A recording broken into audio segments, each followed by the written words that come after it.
So now how DBMS is used commercially in commercial use? Um, so there are multiple applications. So there are these applications of DBMS. One is data definition. Okay. One is defining the data, defining the database itself. Let's say we have a table. Let's say we have a table over here. This is a one data. Okay. Let's say we have a table called student. Let's start defining. Let me clear the screen. Okay, let's say we have a table. We are defining the data, guys. Okay, we are defining the data. How does the data looks like? It's a table, right? Normal table format. It's like Excel sheet, normal table format, and some columns and rows will be there. So let's say this table name, I need to give that sheet name, right? Excel sheet name, table name. Let's say I'm giving the table name as student. Okay, that's the name of the table. So I'm creating a database, guys. I'm creating a table right now. I'm creating the entire database. From in the entire data, I'm creating in that database one single table. Okay, a database can have multiple tables.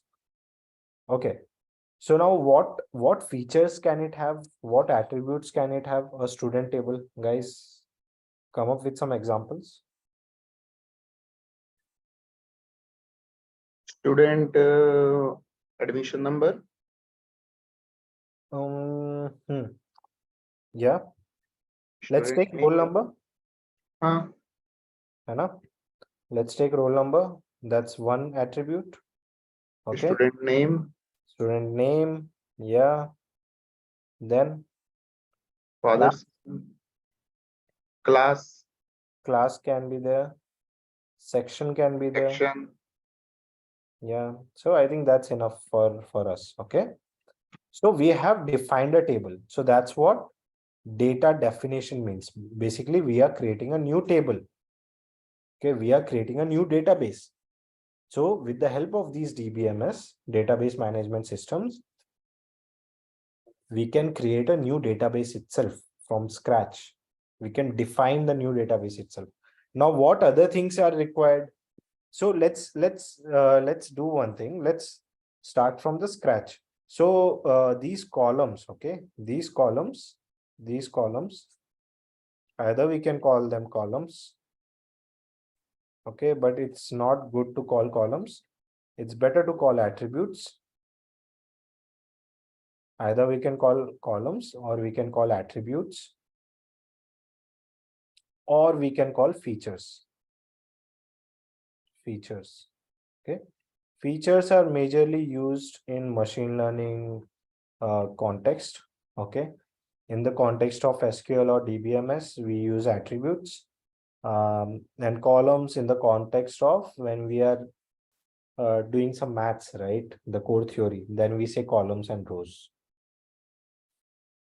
Okay, so don't get confused if I'm using any one term. So any one term amongst these, I'm just dedicating these column values, column names, nothing else. Okay. Yes. And then we have then similarly we have row, right, which is more theoretical. In maths we have row, or we can call it points. This is one point. Okay, this is one point which is having roll number, name, and everything. This. Okay. Okay, so this part we are clear, right, all of us? These are some jargons which we should be aware of. Yes, sir. Okay, guys. So now next, so let's define the data. First thing, when I'm creating the data, I'm defining the table name, that is student. I've defined it. Okay.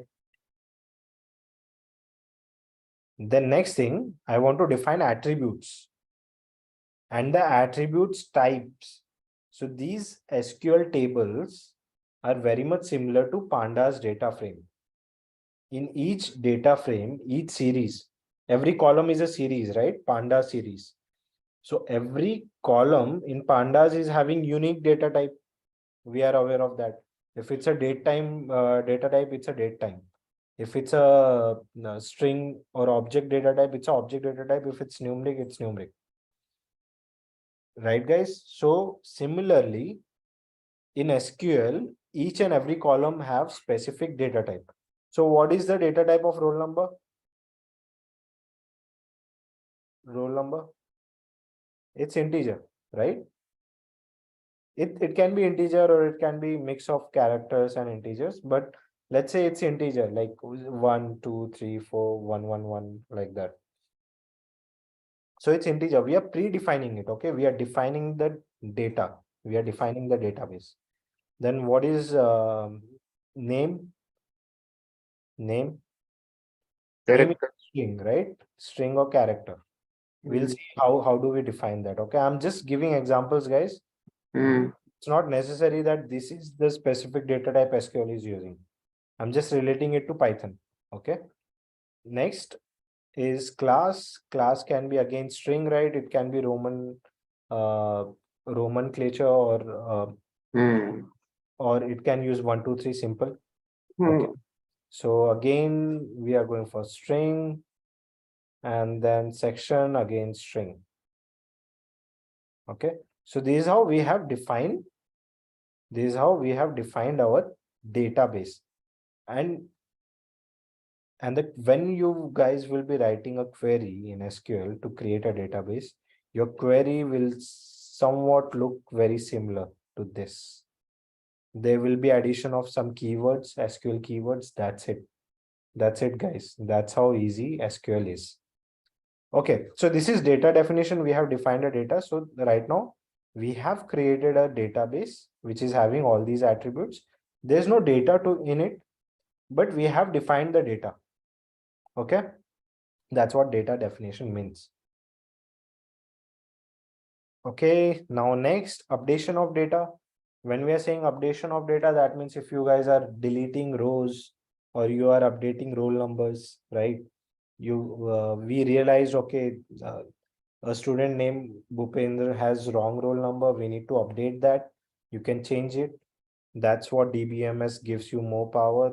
So it's a very great strength. If you want to add a new entry point, you can add one more point if new student has enrolled. So all these things are there. Then retrieval of data. What is retrieval of data? If you want to retrieve it, I mean, if you want to scrap the data from the table, like Netflix, guys, like how do Netflix works? Netflix works in a similar way, right? If you, let's say you guys are searching. So let's say you have an app, okay, Netflix app. You guys are searching, okay, so you guys are searching, let's say social network. So let's say on this Netflix app, I'm searching social network, this movie. Okay. So what happens, this app will trigger our DBMS, right? Database management system, where we have written all the queries. If certain kind of search is happening, it will trigger DBMS and DBMS will interact with database. So what we are searching for social network. Social network. It will try to retrieve the data. It will try to scrap the data from database of social network. Okay. Let's say it found 2 to 3 movies. It might happen that it was recreated in some other countries as well, same in different language. Okay. Scrap 2 to 3 social network movies.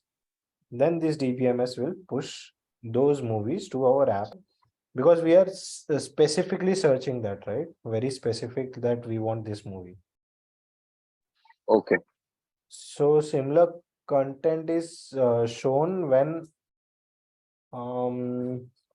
you have searched some movie and that movie is actually not present in the database, or that movie is not there. You just misspelled the movie, then it will show a lot of similar kind of movies. Okay. Okay. So that's how this entire application works. And you guys have seen like these OTT platforms. So many users are there. Can you guys please mute yourself? Okay, so many users are there on these OTT platforms, but still these apps are working seamlessly. So much of data is through and through, right? So much of data is coming in, going out, coming in, going out. And so smoothly these apps are working. And you are streaming videos on these apps. So that's how strong their database design is. Their entire data design architecture. That's how strong it is. So we'll see that how to design a database. We'll see that, and we'll see the power of that. Okay. Then next is user administration. So DBMS also gives us the power of user administration. What does that mean, user administration? That means we can restrict people to access our databases. Let's say I'm the admin of I'm the one who created a database called student. Okay, I'm the one. So what I can do, I can restrict users to access this database. So basically I'm protecting my data. That's the most important thing right now in this era, right? Data is data is the most powerful thing. So I'm protecting this data, so we can do that using user administration. Okay, task. It gives us, DBMS gives us that. So I can restrict, let's say Naveed, to access this student database, and I can allow rest of you guys. I can restrict more than one users, and I can allow few other guys. Okay, so that's what user administration means.